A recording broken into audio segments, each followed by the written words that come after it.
Good day, inderesTV viewers. Let's talk about Wärtsilä's first quarter results with CEO Håkan Agnevall. Håkan, I think everyone wants to hear your thoughts about the ongoing trade war and how it impacts Wärtsilä, but I think let's not rush. First, in your view, how did Wärtsilä's first quarter went? I think the first quarter was a strong quarter. We are moving in the right direction. I mean, sales up 18%. We continue to improve our profitability. Profit margin up with 29%. We are now comparable operating margin touching 11%.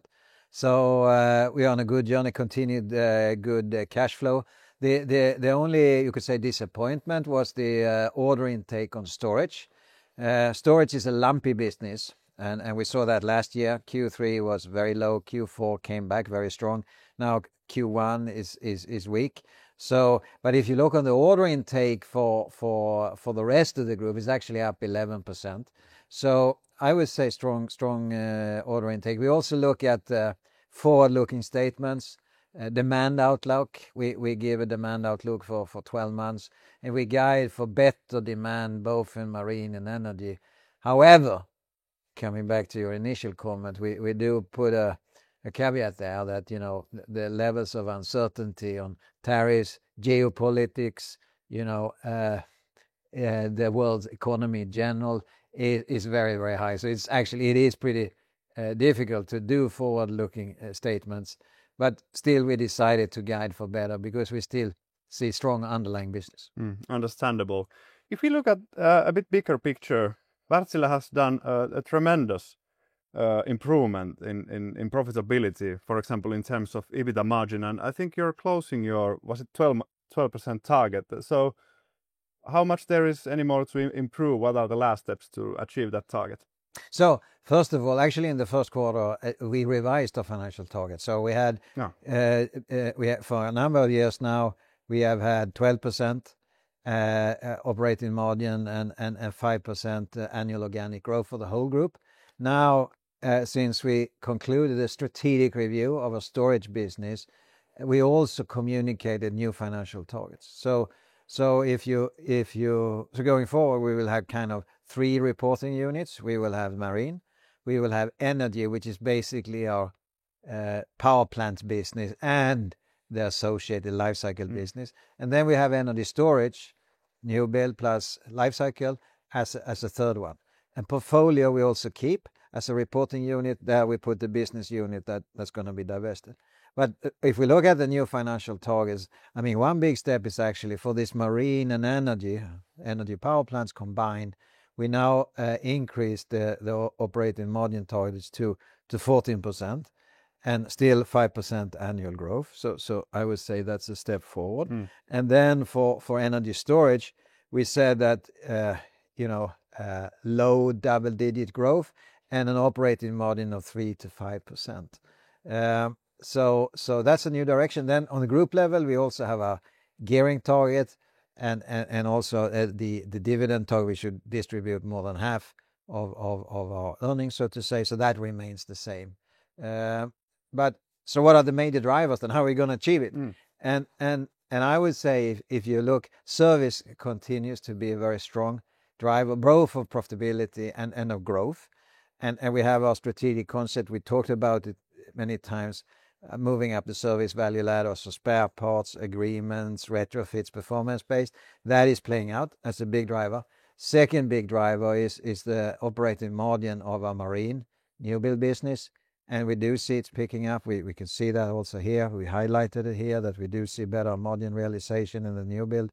And also, quite frankly, on the energy side, the thermal side, we also see improved profitability on the new builds. And it's driven, of course, it's a hot market for energy generation these days.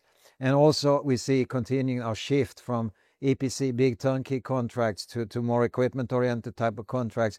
That is also improving our profitability. Interesting. Well, if then we jump to trade war, the hot topic. How do you see the situation affecting Wärtsilä right now? I know there's huge amount of uncertainty, but if we think about the effect, two channels, how it affects Wärtsilä, if you could give some highlight how does tariffs impact Wärtsilä directly? Thinking about your production, I think it doesn't affect your service business that much because there are no tariffs on service guys or service women, but your products. And on the other hand, do you see increased uncertainty or hesitation among your customers? So if we start with the U.S. tariff situation, so it's a little bit different from marine energy power plants and energy storage. If we start with marine, our view is that the direct impact will be very, very limited, both on our order backlog and going forward, because basically the world shipbuilding is outside of the U.S. and also the customers are outside of the U.S. and even the U.S. They are not building so much. U.S. Navy shipyards is mostly about Navy, so very limited direct impact on the marine side. Indirectly, of course, if the whole world economy slows down and global trade slows down, then it could have an indirect impact. There was a concern with this famous Section 301 in the U.S. U.S. wanted to pose pretty hefty fees on Chinese vessels arriving to the U.S. or Chinese-owned vessels even. But that has now been descoped. So when they finally took the decision, it will affect much less than it was, feared to do. So I see less of impact. So I think in marine there is still an indirect, but that's related to global economy. If we look at energy power plants, here we are exporting engines from Vaasa, from Finland to the US. And of course we are including the tariffs. In the backlog we have legal provisions so we can, normally the customer imports and pay the customs. So we are covered historically. And going forward, we will have to increase prices, and we are doing so. We do still see energy thermal power plant customers in the US going ahead, utilities, municipalities, even data center also developers. So it's holding on. Then the third, storage. There it has had more direct impact, because you could say that the energy storage market in the US in particular, that has basically come to a standstill because the tariffs for battery cells are so high.